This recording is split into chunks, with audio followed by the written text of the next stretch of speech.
5절에서 13절까지 말씀입니다. 누가복음 11장 5절에서 13절 말씀입니다. 신약성경 111쪽 전후로 있습니다. 우리 함께 하나님의 말씀을 한 목소리로 봉독하겠습니다.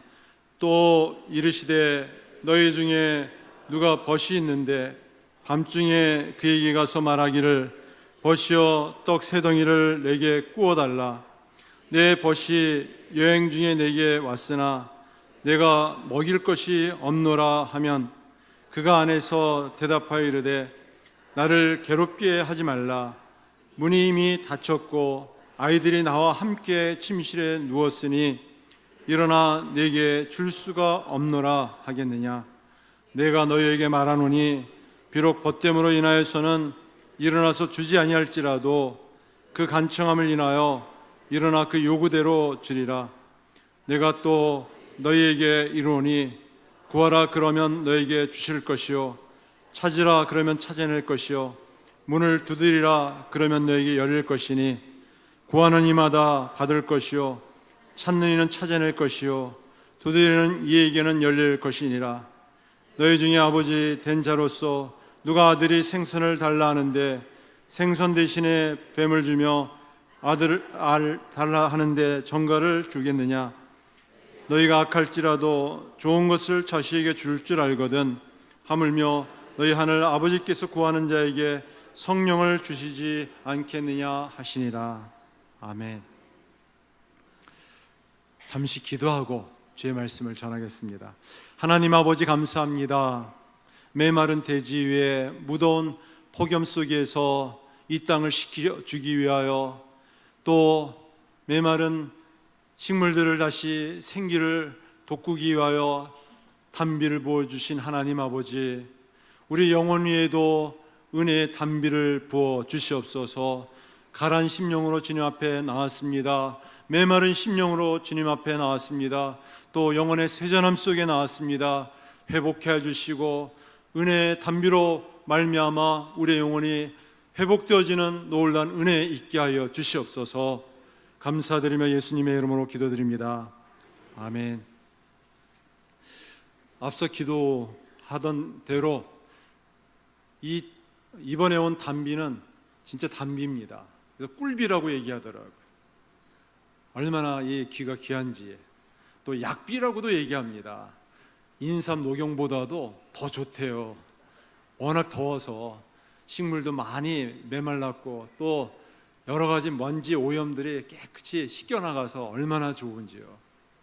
그래서 제발 좀 태풍이 불어다오 이렇게 기다렸는데 태풍도 또 이렇게 큰 피해 없이 지나갔는데 또 하나님께서 이 주일날 위로부터 비를 부어주셔서 얼마나 우리 영혼이 만족한지 모릅니다. 특별히 이 시간 위로부터 부어주시는 신령한 은혜의 단비가 말씀을 통해서 부어지기를 간절히 축원합니다. 오늘 말씀의 요지는 좀 제목이 깁니다. 도움을 요청하러 한밤중에 찾아온 친구의 비유. 좀 깁니다. 예수님께서 천국의 비밀을 예화로 비유로 나타내셨어요. 오늘 본문의 비유는 참 난해합니다. 이 앞뒤 문맥과 이 본문을 이해하기가 쉽지가 않아요. 예수님께서 무엇보다 기도를 많이 강조하셨어요. 그래서 예수님의 이 기도, 예수님께서 친히 몸소 삶으로 나타내 보이셨습니다.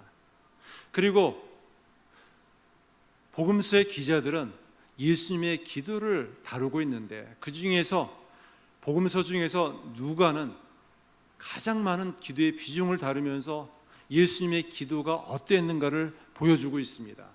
오늘 말씀은 이 11장 말씀은 이 전반부 1절서부터 4절까지는 예수님의 기도를 다루고 있습니다. 그래서 1절 말씀에 보면은 예수님 당시에 가졌던 기도와 예수님의 기도가 왜 다른가에 대해서 말씀하고 있어요. 그래서 제자들이 우리에게도 기도를 가르쳐 주세요 라고 부탁했을 때 예수님의 그 기도는 무엇인지에 대해서 친히 2절서부터 3절까지 말씀하고 있습니다. 이것이 우리가 늘 하는 주의 기도예요. 무엇을 기도해야 할지에 대해서 말씀하셨습니다. 그리고 이 내용을 가지고 성도들이 어떠한 자세로 기도해야 할지에 대해서 오늘 본문을 예로 들면서 말씀하고 있습니다. 그래서 예수님께서는 한 비유로 오늘 말씀을 통해서 우리가 어떻게 기도해야 하는가, 또 우리의 기도가 어떠해야지 또 하나님께서 역사하시는가 우리에게 말씀하고 있습니다. 우리 함께 8절서부터 9절, 10절, 3절 한번 같이 읽어보겠습니다. 내가 너희에게 말하노니 비록 벗됨으로 인하여는 일어나서 주지 아니할지라도 그 간청함을 인하여 일어나 그 요구대로 주리라. 내가 또 너희에게 이르노니 구하라 그러면 너희에게 주실 것이요 찾으라 그러면 찾아낼 것이요 문을 두드리라 그러면 너희에게 열릴 것이니 구하는 이마다 받을 것이요 찾는 이는 찾아낼 것이요 두드리는 이에게는 열릴 것이니라. 아멘. 먼저 우리의 기도는 어디에 근거해야 되는가? 바로 하나님의 마음, 하나님의 성품에 근거한 간절함이 있어야 합니다. 간절함이 있어야 돼요.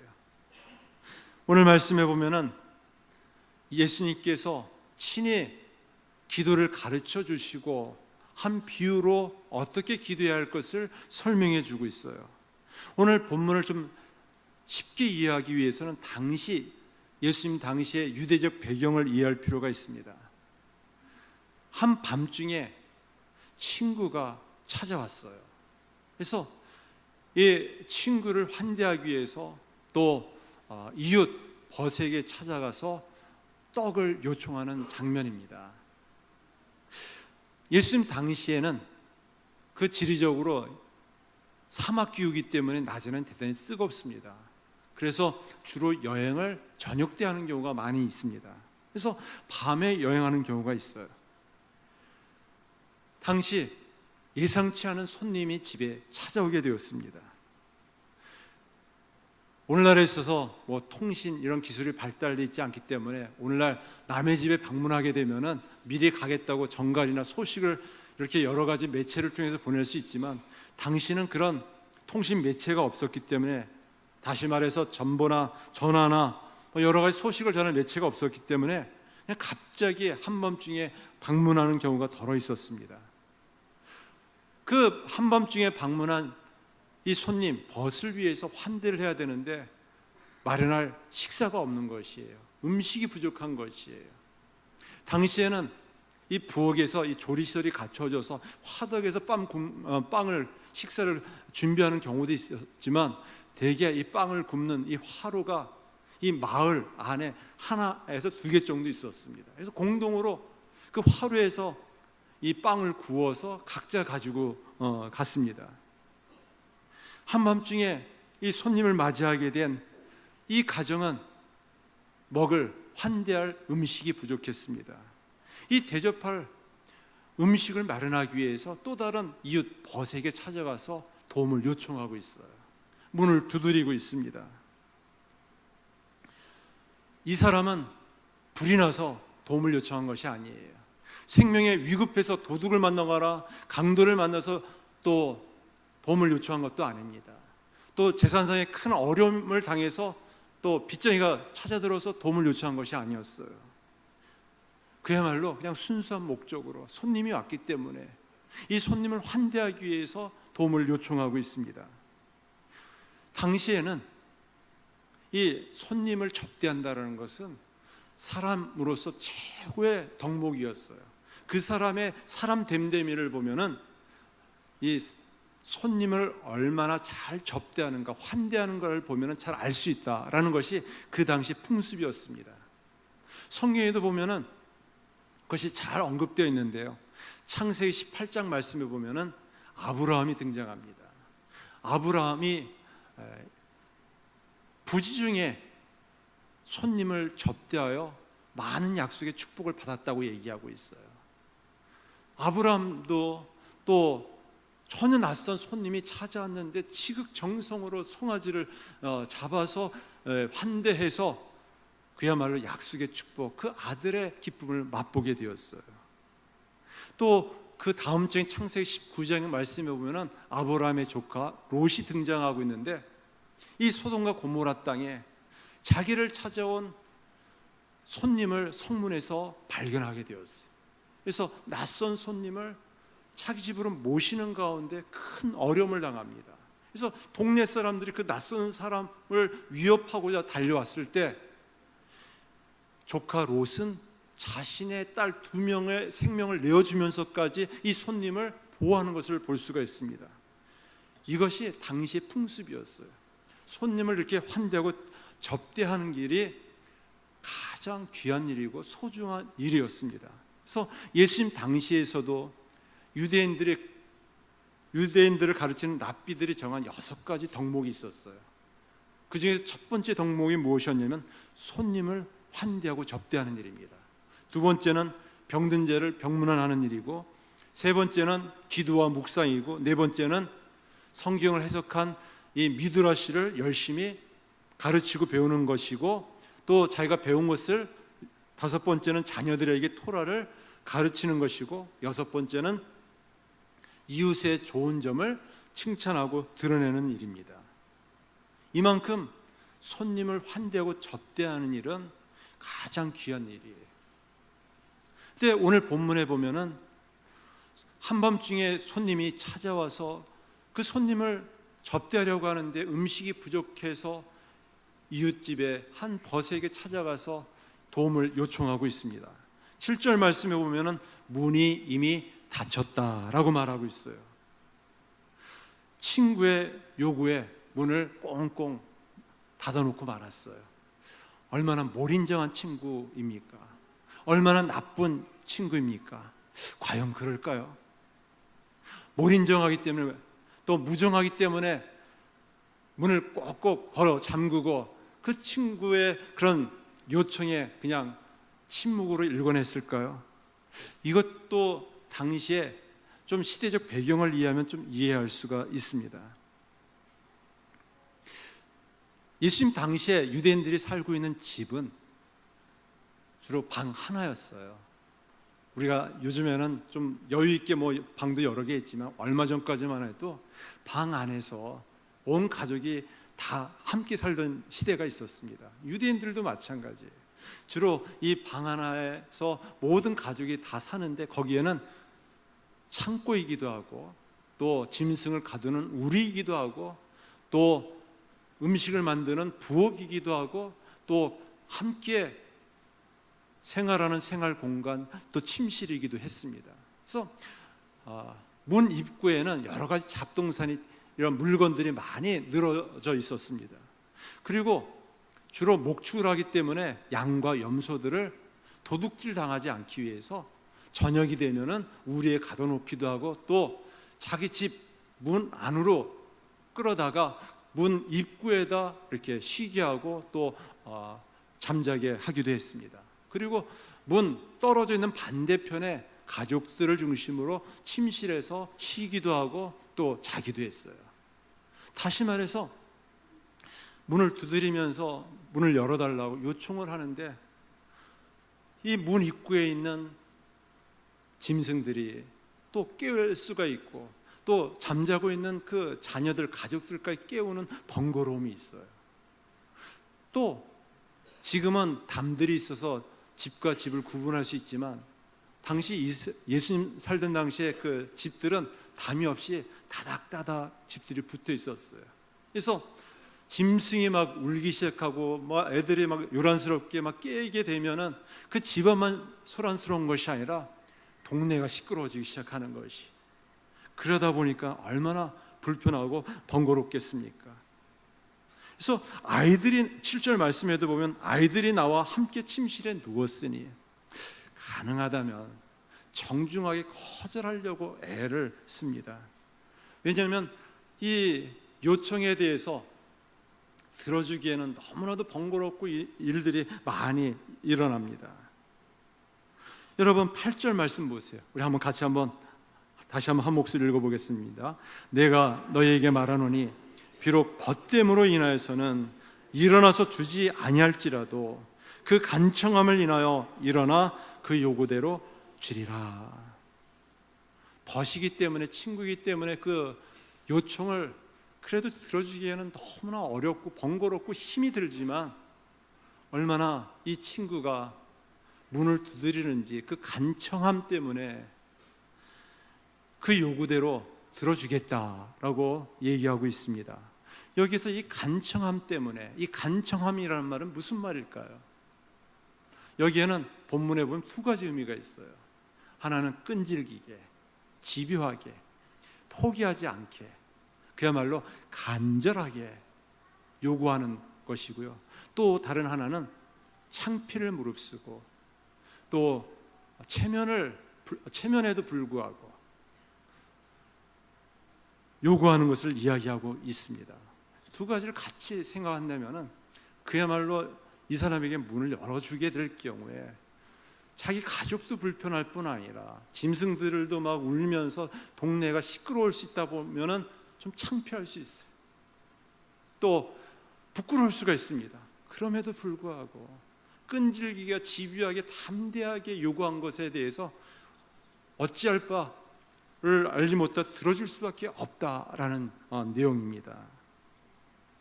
예수님은 제자들에게 예수님께 친히 기도를 가르쳐 주시면서 이 비유를 하신 목적이 있어요. 목적이 무엇일까요? 네, 포기하지 말고 끈질기게 기도하라는 내용입니다. 간절하게 기도하라는 얘기예요. 창피를 무릅쓰고 부끄러움을 무릅쓰고서라도 대담하게 담대하게 기도하라는 것이에요. 그러나 무엇을 위해서 기도할 것인가? 단지 자신의 뜻이 아니라, 자신의 욕심이 아니라 하나님의 마음, 하나님의 성품을 붙잡고 간절히 기도해야 함을 오늘 본문을 통해서 말씀하고 있어요. 예수님께서는 어떻게 기도해야 되는지에 대해서 친히 가르쳐 주셨을 뿐 아니라 몸소 실천적으로 보여주셨습니다. 그리고 9절과 10절 말씀해 보면 찾으라, 구하라, 두드리라 이렇게 말씀하고 있는데요. 예수님께서 어떻게 찾고 구하고 두드려야 되는지를 말씀하셨어요. 여기서 찾고 구하고 두드리라 똑같은 이야기를 세 번이나 반복적으로 강조하고 있어요. 이 세 번이라는 말이 왜 중요하냐? 이스라엘 사람들에게서 이 세 번이라는 것은 최선을 다하는 것이에요. 그가 가지고 있는 모든 노력을 다 동원하는 것을 말합니다. 그래서 예수님께서 겟세마네 동산에서 세 번 기도하셨어요. 간절하게 노력을 다해서 기도했다는 것입니다. 또 사도 바울의 육체의 가시로 말미암아 하나님께 그 가시가 떠날 수 있도록 기도했어요. 세 번씩이나 기도했다라고 얘기하고 있습니다. 단지 한 번, 두 번, 세 번이 아니라 그가 할 수 있는 최선을 다해서 기도했다는 것이에요. 그런데 무엇을 기도해야 되는가? 예수님의 기도의 모습을 볼 수 있어요. 예수님께서 겟세마네 동산에서 기도하셨을 때의 모습입니다. 세 번씩 기도했을 때 첫 번째는 찾으셨어요. 이것이 나의 뜻인가? 하나님의 뜻인가? 이 죽음의 고통에서 내가 헤어나올 수 있는 길이 무엇인가? 하나님께 기도하기 시작했어요. 나의 뜻, 그것은 이 고통의 잔을 피하는 길이에요. 또 이 고통의 잔을 멀리하는 것입니다. 그러나 이 고통의 잔을 멀리하는 것이 하나님의 뜻인가? 하나님의 뜻을 찾고 있습니다. 그러면서 이렇게 고백하고 있어요. 내 아버지여, 만일 할만하시거든 이 잔을 내게서 지나가게 하옵소서. 그러나 나의 원대로 마옵시고 아버지의 원대로 하옵소서. 구하는 심정, 이것이 첫 번째 모습이에요.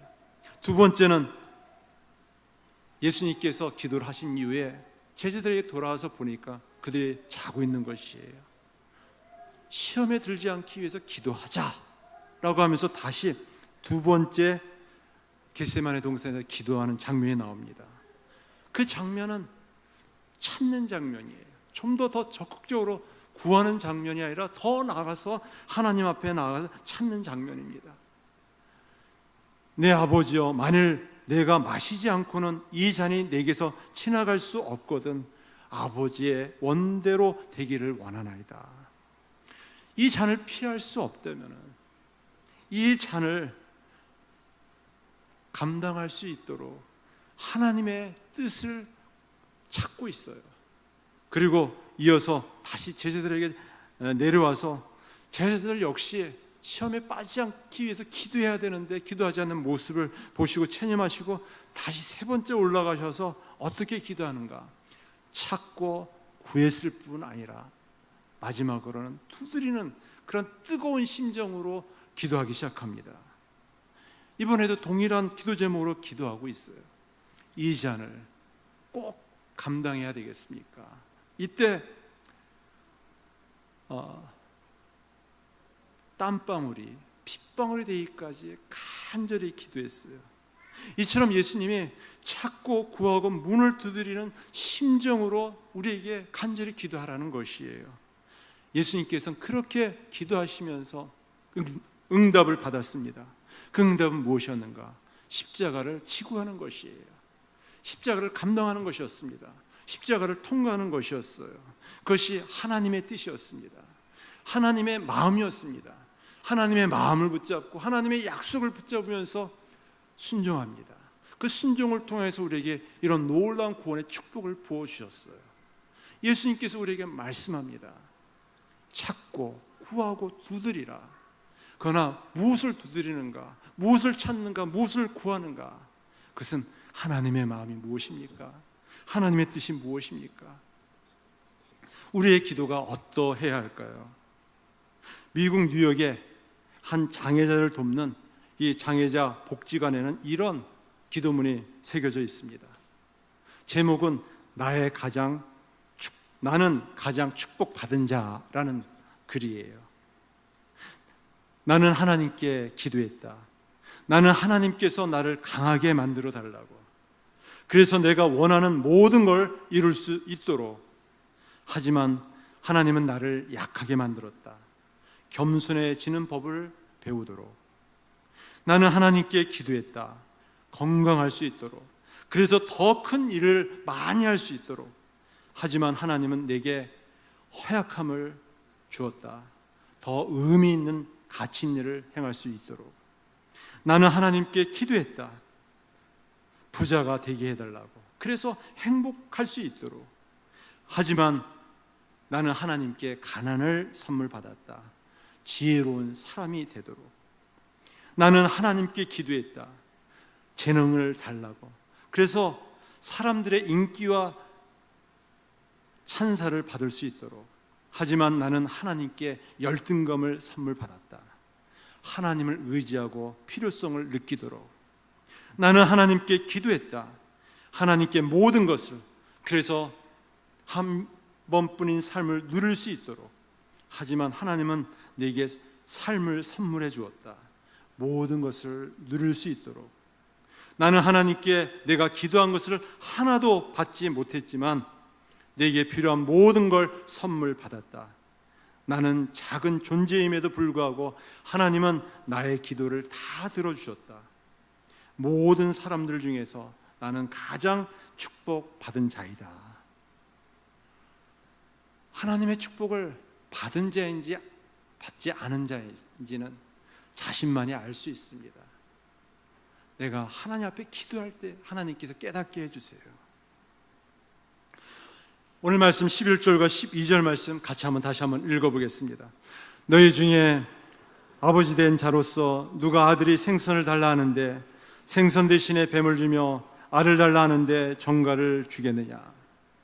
또 우리의 기도가 어떻게 이루어져야 하는가? 나의 뜻이 아니라 하나님의 말씀을 우리 마음에 채워야만 합니다. 하나님의 말씀을 우리 마음에 채워야만 해요. 하나님의 뜻을 채우는 것이 진정한 참된 기도입니다. 오래전에 출간된 책인데 후안 카를로스 오르티지 목사가 쓴 책입니다. 당신은 제자입니까? 라는 책도 있어요. 이어서 쓴 책인데 우리의 기도의 대부분은 하늘나라에서 잡동사니 우편물처럼 취급을 당합니다 라는 제목이에요. 좀 책 제목이 깁니다. 우리의 기도의 대부분은 하늘나라에서 잡동사니 우편물처럼 취급을 당합니다. 네, 우리가 하나님 앞에 많은 기도를 올려드리고 있지만 대부분이 자신의 소원 성취, 자신의 뜻을 위해서 기도하고 있지 않는가를 얘기하는 것이에요. 우리가 요즘 이메일을 합니다. 또 스마트폰을 합니다. 그러면 여러 가지 많은 내가 받고 싶지 않은 스팸 메일에 많은 그런 이메일들이 들어옵니다. 그래서 그것을 정리하는 것들이 또 하나의 일이에요. 우리의 기도도 하나님 앞에 상달려졌을 때 많은 부분 스팸 메일처럼 다 지워버려야 할 정도로 보잘것없는 것입니다. 아니 그냥 잡동사니처럼 쓰레기통에 버려야 될 것들이 너무 많다라는 것입니다. 여기에 우리의 기도에 다시 한번 새로운 변화가 있어야만 합니다. 이것이 우리의 모습이라는 것입니다. 야고보서 4장 3절 말씀에서는 구하여도 받지 못하면 정욕으로 쓰려고 잘못 구함이라 말씀하고 있습니다. 우리의 기도의 내용이 어떠한가? 내가 기도를 하고 있는데 이 기도가 진정 하나님의 마음을 가지고 하나님의 뜻을 붙잡고 자꾸 구하고 두드리는 기도인가? 우리가 한번 자신의 기도의 내용을 살펴볼 수가 있습니다. 예수님의 기도처럼 내 원대로 마옵시고 아버지의 원대로 되기를 원하나이다. 이런 기도자의 그런 기도의 내용이 바뀌기 위해서는 어떻게 해야 할까요? 내 중심의 기도, 나의 선함을 위해서 또 형통을 위해서 소원 성취를 위해서 얼마든지 우리는 기도할 수 있습니다. 이방인들도 똑같이 기도합니다. 그러나 좀 더 달라야 한다는 것이에요. 하나님의 뜻을 구하고 하나님의 나라를 구하고 하나님의 이름을 구하고 영광을 구하고 또 우리에게 필요한 것들을 구할 때 그것이 나의 뜻이 아니라 하나님의 뜻, 하나님의 말씀으로 채워져야 함을 말씀하고 있습니다. 그러기 위해서는 우리가 먼저 무엇을 해야 될까요? 기도는 독백이 아니에요. 혼자서 이야기하는 독백이 아닙니다. 메아리가 아닙니다. 혼자서 울부짖는 메아리가 아니에요. 그것은 쌍방 통행 대화입니다. 일방적인 독백이 아니라 대화예요. 그러기 위해서는 들어야 합니다. 들어야 돼요. 무엇을 들어야 하는가? 경청, 하나님의 말씀을 들어야만 합니다. 이 문제에 대해서 하나님의 마음은 무엇인가? 이 사건에 대해서 하나님의 뜻은 무엇인가?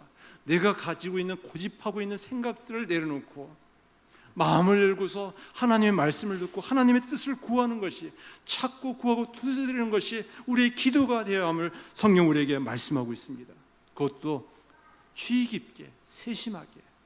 그래서 예수님께서 기도하라고 했을 때 골방에 들어가 기도하라 말씀합니다. 골방은 어떤 곳을 얘기할까요?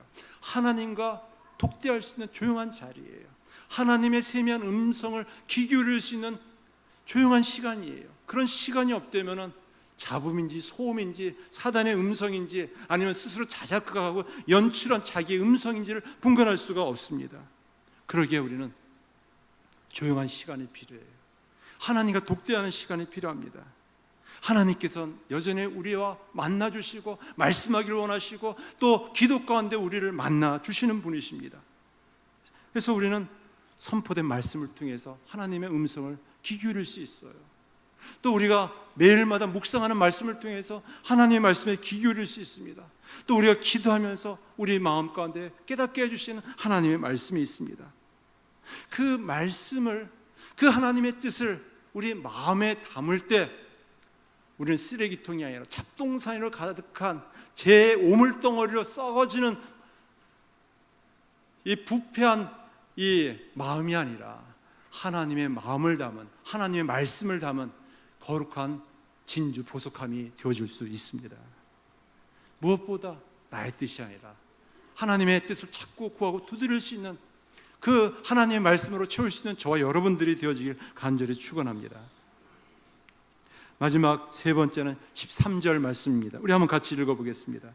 너희가 악할지라도 좋은 것을 자식에게 줄 알거든 하물며 너희 하늘 아버지께 구하는 자에게 성령을 주시지 않겠느냐 하시니라.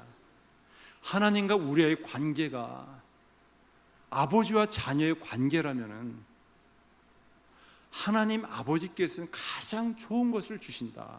그것은 무엇인가? 우리가 기도하면은 기도의 응답을 받을 수 있다. 이 응답을 주시는 하나님은 어떤 분이신가? 가장 좋은 선물을 주시는 하나님이시다. 우리의 인생에 있어서 가장 좋은 선물은 무엇인가? 성도에게 있어서 가장 좋은 선물은 무엇인가? 그것은 하나님을 찾고 구하는 자에게 성령을 주시겠다고 말씀하고 있습니다. 성령을 주시겠다. 이 말씀은 무엇을 의미할까요? 우리가 이것을 잘못 해석하는 경우들이 참 많이 있는데, 하나님께서 우리에게 주시고자 하는 이 가장 좋은 것, 성령을 주시겠다. 이것은 먼저는 우리가 기도할 때, 하나님 앞에 무릎 꿇고 기도를 시작할 때 성령께서 역사하여 주시겠다는 증거입니다. 그래서 응답을 부어 주시겠다는 약속이에요. 우리가 나 자신을 위해서, 누구를 위해서 기도하기 시작합니다. 우리의 기도가 허공을 치는 메아리가 되지 않고 잡동사니 쓰레기통에 넣어져야 할 쓰레기가 아니라 하나님의 뜻을 구하고 하나님의 마음을 구한다면은 하나님께서 역사하세요. 친히 역사하세요. 성령 하나님께서 역사하십니다. 우리가 할 수 없는 일들을 하나님께서 이루세요. 그래서 우리가 선교사님과 함께 교제를 나누며 기도할 때 우리가 직접 가서 그분을 돕지 못하지만 성령께서 역사하셔서 우리의 기도를 들으시고 이루어주세요. 또 목회자를 위해서 기도할 때 우리가 직접 그것을 목회자 상의하진 않을지라도 하나님께 그 기도를 통해서 역사하세요. 또 우리 주변에 있는 아픈 환자를 위해서, 치유와 회복을 위해서 기도할 때 성령께서 보이지 않는 그런 손길을 역사하셔서 여러 가지 경로와 과정을 통해서 치유해 주시고 회복하여 주십니다. 또 나의 문제, 나의 사건 속에서 내가 기도에 무릎을 꿇고 기도할 때 보이지 않는 하나님의 손으로 성령으로 역사하셔서 그 일들을 이루어 주십니다. 그 하나님의 뜻을 응답하여 주세요. 그러기에 우리가 기도하는 것이 무엇보다 중요하다는 것입니다. 또 다른 하나는 우리가 기도할 때 우리의 기도의 내용을 귀 기울여 주시고 응답하여 주시는 뿐 아니라 기도하는 자를 변화시켜 주세요. 어떻게 변화시키시느냐? 성령께서 친히 변화시켜 주십니다. 성령이 내주하셔서 충만히 역사하세요. 그래서 입술로 삶으로 열매로 드러나게 해주십니다. 갈라디아서 5장 22절과 23절 말씀에서는 오직 성령의 열매는 사랑이라고 말씀하세요. 울적하고 침울했던 마음들을 희락으로 덮어주십니다. 또 다투고 싸우던 이 갈등과 미움들을 화평으로, 화목으로 덮어주십니다. 또 견딜 수 없는 고통 속에서 신음하지만 견딜 수 있는 인내의 마음, 오래 참음을 허락해 주십니다. 또 미워하고 다퉜던 마음들을 풀어주셔서 긍휼한 마음, 자비의 마음을 주십니다. 충성과 온유와 절제, 이 같은 것을 금지할 법이 없느니라. 그래서 성령의 임재와 다스림 속에서 우리의 마음을 충만히 열매로 더욱 넘치도록 허락해 주세요. 이것이 바로 성령께서 기도하는 가운데 주시는 선물이라는 것이, 우리는 나 자신조차도 변화시킬 수가 없어요. 나도 변화시키지 못하는데 어떻게 자녀들 변화시킨다고 우리가 애를 씁니까? 지난 금요일날 우리 임진영 전사님이 새벽기도에 설교하시는데, 지난 6년 동안 청소년부를 지도하지만 어떻게 해서든지 그들과 함께 했지만 뭘 가르치고 하려고 하지만 변화가 안 됩니다. 나조차도 변화가 안 되는데 어떻게 그 아이들을 변화시킬 수 있을까요? 뭐 그런 좀 이야기를 하시더라고요. 좀 공감합니다. 어떻게 변화시킬 수 있습니까?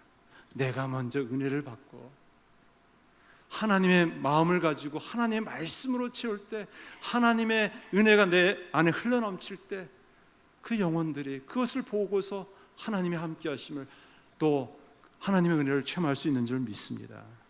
네, 우리가 성령께서 기도할 때 역사하세요. 그것이 우리 기도자에 주시는 가장 큰 축복인 줄 믿습니다. 말씀을 맺으면서 우리가 어떻게 기도할 것인가, 지난 2000년 기독교 역사 속에서 국카톨릭에서나 또 우리 개신교에서 인정하는 그 기도의 사람이 있어요. 아빌라의 테레사라는 여자예요. 남자가 아니라 여자입니다. 중세기 때 사람이에요. 많은 고난과 아픔 속에서 기도로 모든 것을 극복한 사람이었고, 기도로 더 깊은 영적인 세계를 경험한 사람입니다. 이 사람이 기도를 4단계로 표현하고 있습니다. 첫 번째 단계는 물통에 물을 담는 단계라고 얘기해요. 두 번째 단계는 이 바가지에다 물을 퍼서 펌프에다 놓고 펌프질하는 단계라고 얘기합니다. 또 세 번째는 흐르는 시냇물에서 물기를 이렇게 옮기는 단계라고 얘기합니다. 네 번째 단계는 하늘에서 소낙비가 내리는 단계라고 합니다.